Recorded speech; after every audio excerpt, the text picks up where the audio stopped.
I've often been asked about my own experience with my mother, Dorothy, as not only a professional in the field, but as her son, and kind of lessons I've learned and how it all went. And I have to say that the best friends approach truly worked wonders with my mother because I was her son, but I also was her best friend. And one of the things that surprised me is that my mother she was sort of like the Martha Stewart meets Julia Child. She loved her home, and my father and I worried that she would not want to leave the house if she needed to move into assisted living. We worried that she wouldn't accept someone being in the home, and we had all these fears, even though I work in this field and talk to people about this all the time.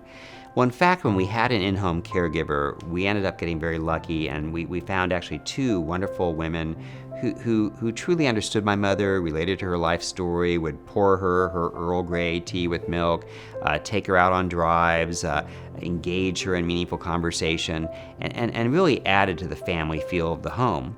But my father did not want in-home help 24/7. His sort of tipping point was, if we can't get the help, during the day that can make it work, he didn't want someone there overnight. So we did end up moving my mom to assisted living, and it was quite extraordinary. She developed many friendships in their setup.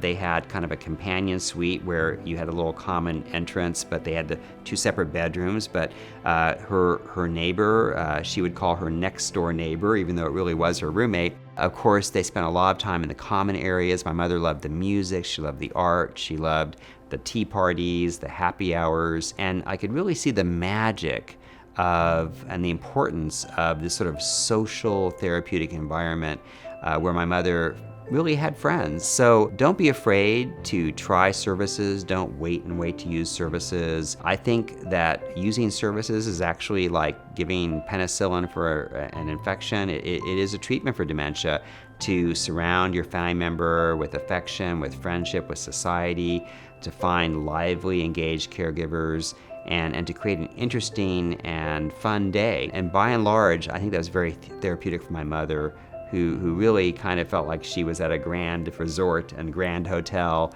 and enjoyed her time living in memory care.